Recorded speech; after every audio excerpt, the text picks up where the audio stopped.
Hey, welcome back. I got the table set for us again, and I can't wait to play. This is going to be called Midweek Messages. Now, the thing is, for the week ahead, my goal is to try a whole bunch of methods of reading and being a little bit witchy down here and see what attracts the most attention, what my viewers want to see on my table. So let's get started. I have got a purple candle. Why? Because I always think of purple as the way to greet the divine. So that is lit.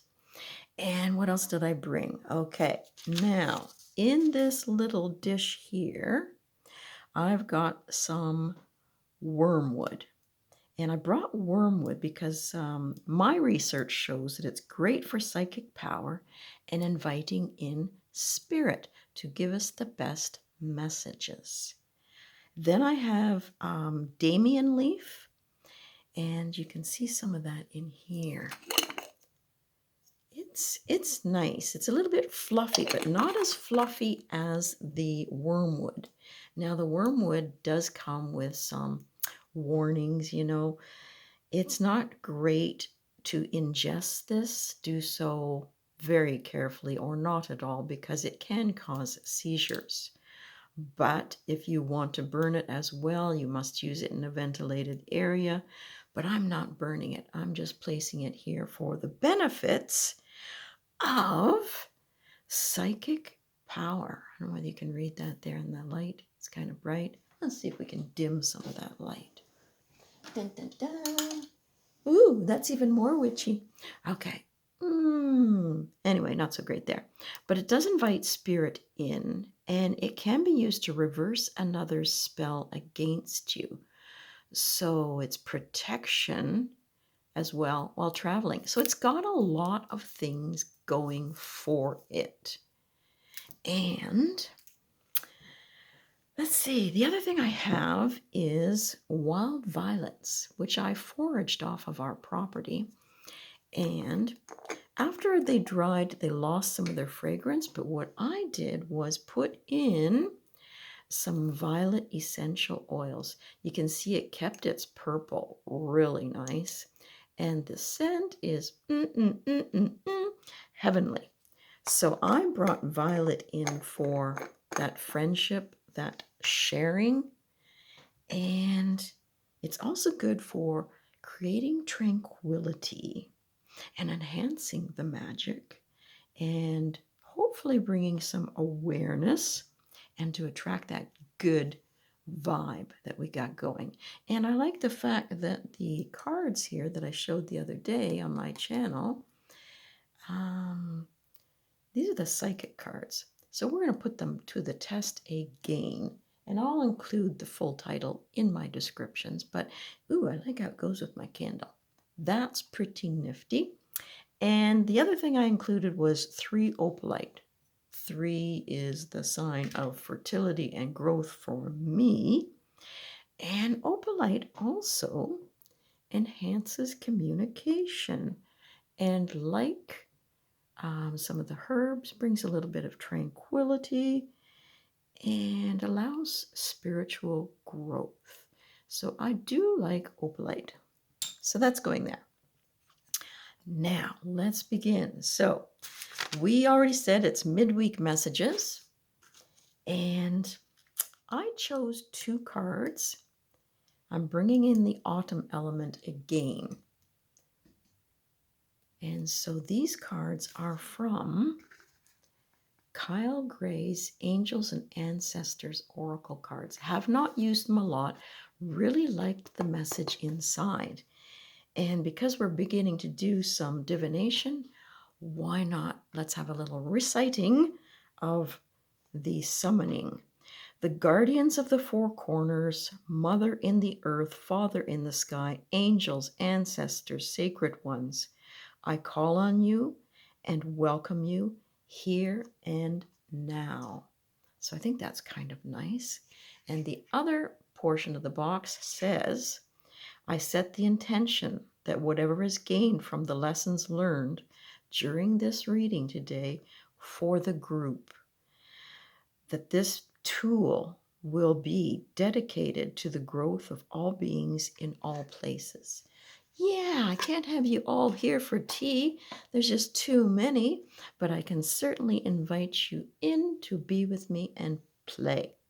So let's look at this one a little closer. Those are the backs from the ancestor cards. And this one says the Magic Guardian. And it's asking us to unlock the magic within. Now, when I read about this card, I thought that it was a great message for me in that I do think that I need the best tools. I have to search out the best decks. I got to have the right candles, the oils, the atmosphere, and everything, when really the card was suggesting the gift and the skill and all you need is within you. You just have to unlock it. So that is the theme for this reading. And I wanted to bring in and carry forward the autumn again. And in some instances, releasing the old and resting and waiting for new inspiration is great. And what better animal familiar than the raven? So I really liked those two cards, and I don't know why I gravitated to this deck. It was sitting on the shelf screaming at me. And I feel I have to tell you that one, so hold tight. All right, so there you go. The one in the middle is the Psychic Tarot. Now, not a lot of people are really enjoying this deck. They're finding it a little bit tricky, so we're going to give it a whirl. And I'm using the Pocket Oracle today.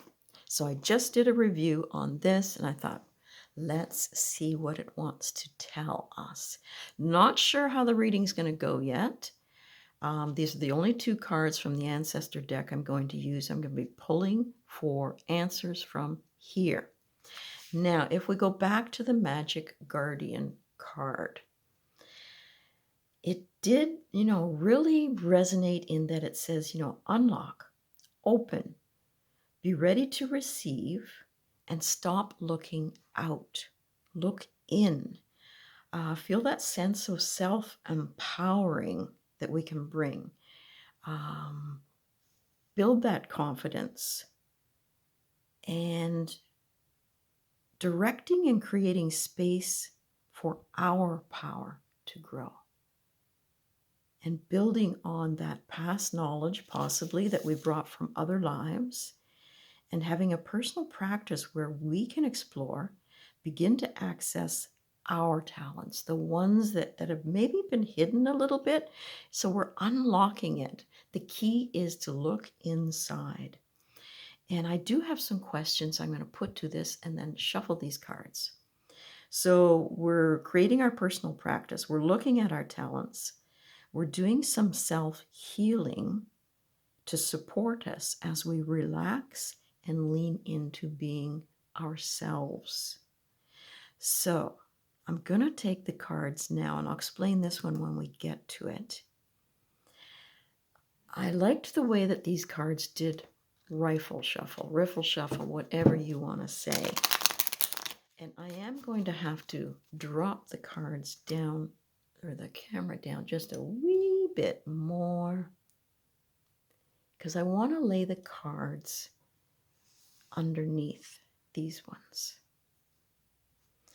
So let's shuffle away here. And the first question, as we delve into this, as we become our own magical essence, if the cards will help us and give us some ideas on how to unlock the magic within us. So the first question I'm posing is how to focus, find strength to see, accept our gifts, and develop those abilities further. So I'm going to say I'm looking for three cards that will help us to know, I guess, why we're doing this, what we need to focus on, and furthering our gifts and our talents. Now, there is a little bit of bend with the riffle shuffling on these cards, but okay, let's get ready here. Everybody pool their energies. You know what you're working on. And if you've got some hidden talents that you're trying to bring forth, really tap into that. Okay, there we go. So 1, 2, 3. And just going to pause and bring this down a bit more without wiggling. Okay, so let's check the cards out. So we're going to go to the heart of the matter. Okay, so one of the things that's suggesting is patience and planning. And I like the fact that with those words, we have the 2 columns here. To me, that is like the high priestess or high priest, who's ever watching, and that column of light in the middle being golden, where we possibly tap into that solar plexus area and find our strength to look within. Bring it in balance. Yes, it's good to be aware of what's out there that can help us, but maybe it means, what's on your shelf, what's in your home right now, what tools can you access? With a little bit of patience and a little bit of planning. It is a number 7, and for me, different for everybody probably, 7 for me is a little bit of a struggle. So it is a struggle for us to bring it into balance, but I like the idea of the radiating light there because it might come in waves. If we take the time, we open that door, we sit, whether it's in meditation or doing that mindful walking, could even be when you're doing the dishes, It's patience to allow those waves of insights to come in. It's neat that it says unlock, and this is like a door. There's no steps there, but it is a doorway to higher understanding. And you've got all the colors of the rainbow there. I'm not sure about the planning just yet, unless it's committing time and energy. And it's nice that it's a 7 as well for me because I'm spending 7 days here trying to tap into different creative ways for each day of the week and then seeing what people like and what I am comfortable with and then I can commit to. So that makes sense to me. Okay. It's coming from love begins. Opening up. Well, if we're going to open up, sometimes we have to touch the heart as well. And it might be emotional because you've got the water throwing or passing through the bowl there. Looks like 2 different people. It's a partnership. Nice. You've got the purple down there like our candle and like the back of the cards, that it's a higher understanding that we're seeking. But it's the well within us that we're trying to get to. And tapping into that and getting it to flow, that fluidity. And that there's so many avenues for it to take, so many colors. I mean, we could maybe even do some chakra work, but really put our heart into it. Let the emotions, the desires to unlock happen, and then letting things flow. That's kind of nice. Okay. And the last one, harmony. So you've got the partnership going on again that we saw with the 2 different, hands here that, it does take a sense of peacefulness, tranquility, harmony, and connection and trust. It looks like these 2 people trust each other. And we're trying to reach out to spirit here, and we want to trust in that as well. So now we're going to go on to the other one. Actually, no, first I had another question. What goal can we focus on to make things happen? And what guidance can be heard now? So I'm just going to pick one for that. A goal, a guidance, something that we can hear now. Oh, this one wants to come out. There it is. To stand your ground. Okay, so we have to be strong. There's going to be maybe some pushback from people as we commit time and energy to unlocking this magic within us. Not everybody's going to be on the same page, but if we're determined, that really looks like determination. So focus on that. Focus on your strength and your want. It's another 7. And it might be a struggle to commit to it, but stand in your energy and be ready to unlock it so that we can get things moving fluidly and harmoniously and really make that connection. And this is one of the major cards, this coloring here.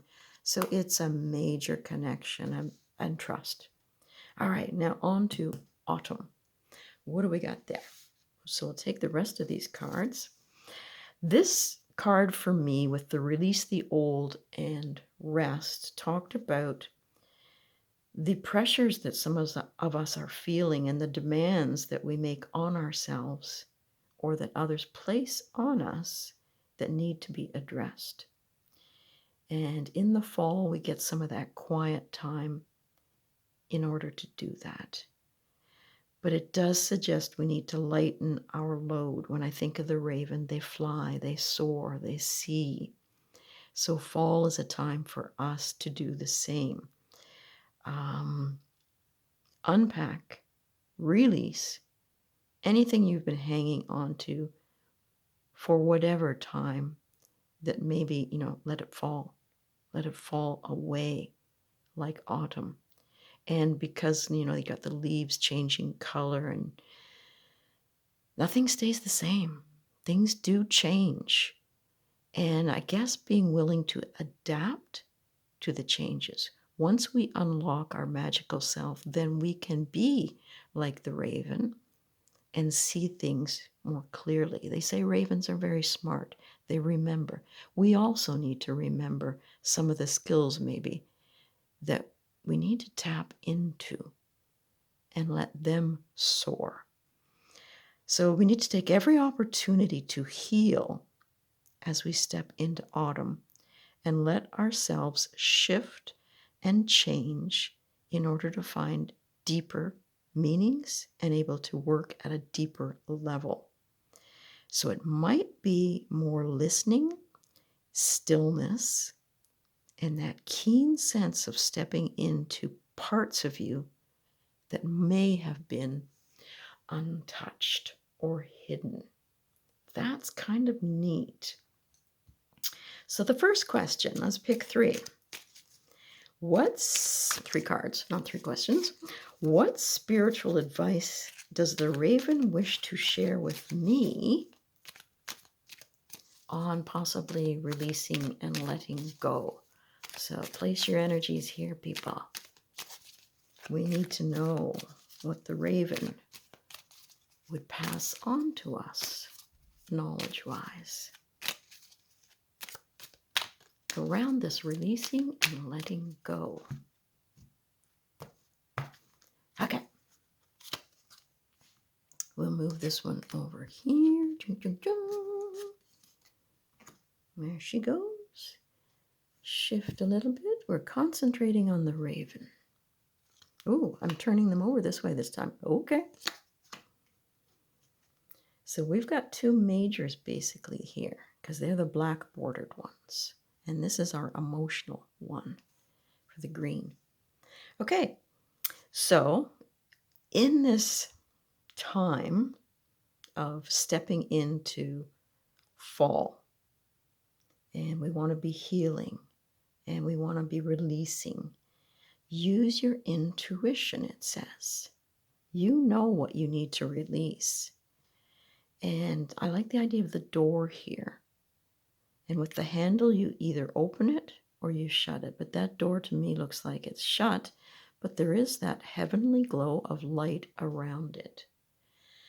So, sitting in silence, in focus, and I'm not sure what this disc is.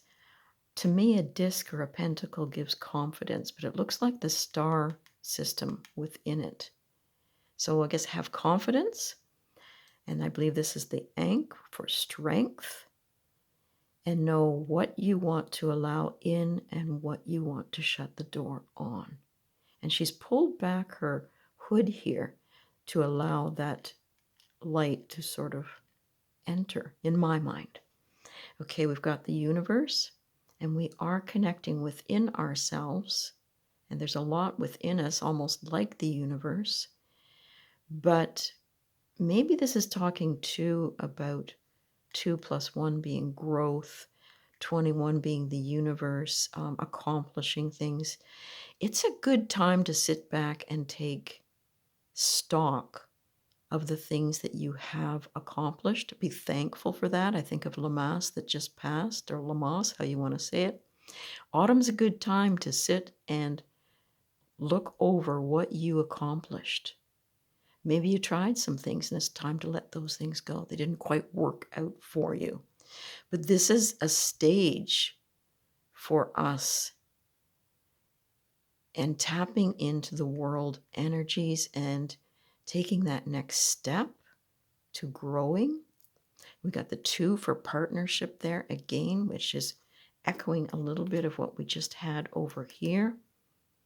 This spiritual journey is, I guess, making friends with ourselves, seeing ourselves from all kinds of different directions, stepping into that quiet time, that darkness, and maybe away from connecting so much with what's going on in the world. And during this time, the last card talks about the possibility of some emotional loss, but I would look at that as emotional dun, dun, dun, dun, dun, release. Yep, in my mind. Okay, now I want to put these here, and I want to pull one card for, it just seemed fun to me when I was playing with the idea early this morning, like 5 in the morning. Where will the raven take me? Now that touches my heart somehow, and it brings a little bit of teariness. I don't know why. Where will the raven take me? And you. This is a reading for the collective. Where will the raven take you? I'm going with this one. Oh, nice, nice, nice, nice. Into a deeper spiritual union. Again, we got this partnering going on. So when I look at this reading, and it's another 2, there really is that want for us to be that magical being. We are the guardian of ourselves. We can unlock the magic within us by creating a really strong spiritual union. Take the time to rest, retreat, give thanks, and use our intuition on letting the raven influence us. I mean, the raven is black, it's dark, its eyes, those windows, and it can be very still and it can be very loud, but it's finding dun, dun, dun, dun, dun, the balance. Let me know what you guys think, what you got from all of these cards. Try to put them back here. I don't know which way they go. I'll just lay them all out. The energy has me so excited right now. And if you want to flip back through the video to get the proper sequencing, go ahead, do so. But my main goal was to spend some time with you, bring in the herbs, light the candle, commit which I intend to do for the next 7 days, and tap in and unlock some of the magic within me that I can share with you. I don't think I can say any more. I'm going to leave it there and wish everybody, some peaceful time to relax and give thanks for some of the things that you have accomplished and be excited about some of the things that are on the horizon. Okay? Blessings.